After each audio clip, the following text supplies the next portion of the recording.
Enlit Asia has been sort of this hot pot for great thinking and great innovation that's come from all over the ASEAN region.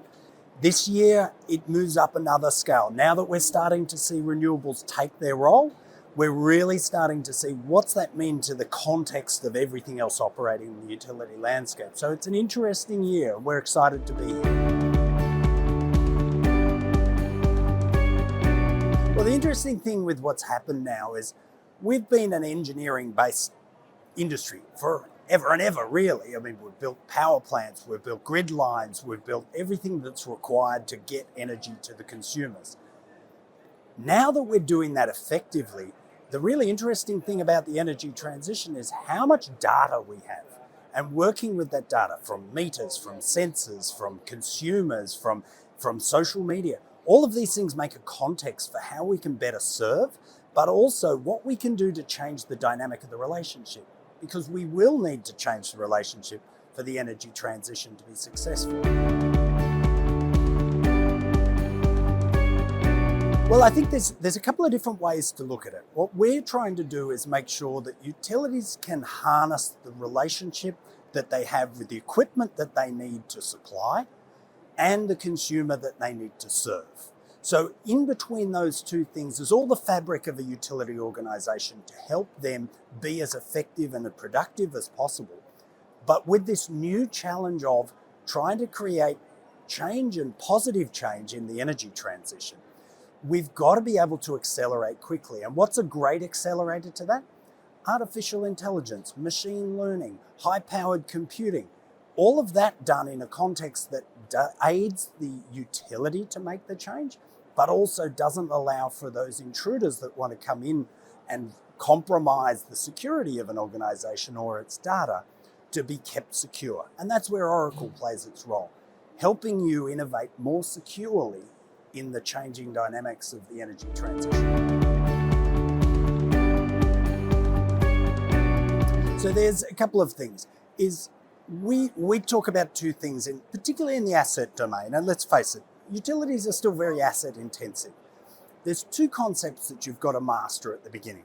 Choosing the right project to do. So where do I make my investments? How do I ensure that I'm going to actually pick a technology or a solution or an outcome that I know that if I make an investment now, it's not going to be transitory. It's not going to be something I throw away in years to come. So choosing the right projects is a very big one. The second one is then doing the projects well. And often that can be a fallacy of the way that we do these implementations in terms of the entire utility landscape is we think about things as a proof of concept. Therefore, we lower our expectations around governance and discipline and all the things that are important to make projects successful. What we need to do is choose very good projects to do, choose them so that they provide an ongoing sustaining return, but also then execute them like they matter. And executing a project like it matters means I do care about the outcome because I think this is building my business into a better model, not because I'm just exploring and I'm just trying to experiment. And a lot of money does get wasted in experimentation without a clear purpose of objective. Well, it's interesting because smart also gives me a little bit of a connotation that is uncomfortable for a lot of consumers. A lot of consumers think of smart as sly or cunning. Smart needs to be bigger than that. Smart in the energy domain is something which actually elevates the challenge that we have into a more consumable outcome or a more productive outcome to aid what we're doing in the energy transition. We will still always have a focus in the utility world of secure, safe, affordable energy. That stays the same. So now I'm looking for something that gives me extra innovation. I'd choose the word innovative over smart because what it's trying to do is say, I'm not just putting in a stopgap solution, but I'm going to continue to learn, I'm going to continue to improve, and I'm going to keep experimenting with new ways of being better at what we do. And that's the true sense of what smart was meant to be, but what innovation actually is. Yes, it's got to go a lot further than that. And aesthetic dashboards and the like look backwards. We have to be in the process of looking forwards. What did we learn? How do we apply it? How do we apply it? How do we iterate it? How do we then improve from there? So it's got to be very much about the ongoing insights that we create. And that's insights in our performance as an organization, in a utility. It's insights on our assets. It's insights on the grid performance. And it's insights on how is the consumer reacting or behaving or wanting to engage. Because quite often there's a lot to be said for that. We can bring the consumers into the world of the energy transition. They can actually be a part of the solution, rather than the old supply and consume model that energy utilities were in for hundreds of years. So what we've done is, anything that we do in this space is, if you look at it, the advance of asset infrastructure over the years, the major players of equipment manufacturing and the like, they're central players, but then there's new innovators that come in. You need to have a platform that says, I can adapt to new components that you as a utility are investing in. I can harness the information and help you make best guided decisions on how to use it. But also, then as you iterate and change, you don't have to leave the legacy of that information behind with the technology or the computers or the construction materials you used in the past. That has a life ongoing.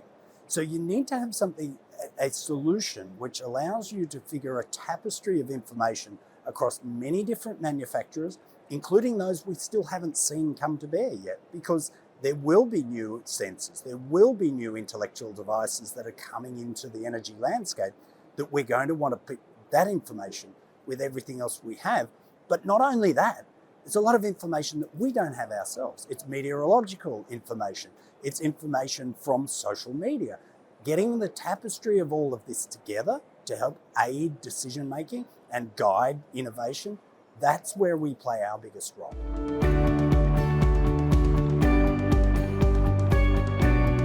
So I think there's a couple of things to say there.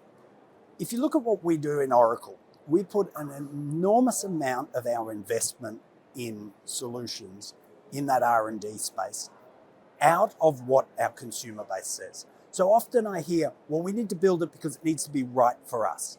The truth is, what you need to do is not build what's right for you today. You need to have what's going to be needed in the future. That's what we're about. When we're doing innovation, when we're doing research and development, when we're building products, we're talking to consumers of our solutions on where do they think the future's going. What are they doing today which is new and innovative and they want to expand on, and we build in that direction. You can do that effectively in small scale doses if you're a small company. If you've got the ability to harness data and information and connect up the organization, then you can really elevate performance. And that's our goal, is make sure that you're actually harnessing the entire enterprise of information to elevate what we're doing as an organization. Yeah, well, we're in that position right now. The dramatic growth of smart metering throughout India at the moment is something we're very involved in. We have a number of organisations well down the path of implementing their smart meters, and that number is a staggeringly large number that will grow over the years. The ideal scenario for an example like that is get something which is a solid foundation so that you can start implementing your meters quickly, but that you're going to be able to capture your information and grow that information into insights over time.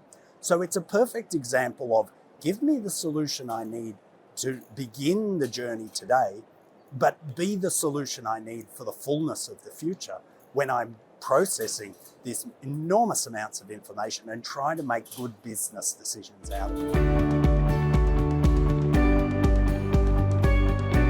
I think that fear is founded, and you know, we will always have a fear of cyber threat. I think that's going to be the world that we live in as a generation at the moment, because there are a lot of parties out there that are willing to invest time to make lives difficult for others, right? That's what the world is at. The truth of it is, if I'm a utility organisation today, how much of my resources can I invest in protecting my cyber threats, right? Protecting from the hacking, from the multiple infiltration points, even from my secondary suppliers getting attacked and then that getting back to me.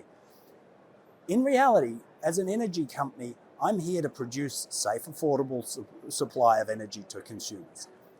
If I have to invest the level I would need to protect against every cyber threat, that is a big, intense amount of effort that I don't have today. My budgets don't have that for me. So I need to turn to somebody that does it. At Oracle, that's what we do. We protect the cloud better than anybody else. We make sure it's the most secure. We are ahead of any threats that are coming so that we can be that force to help an organization thrive and not be worried about, I can't innovate because I'm worried I'm opening up the threat level. So that's our space. That's what we do.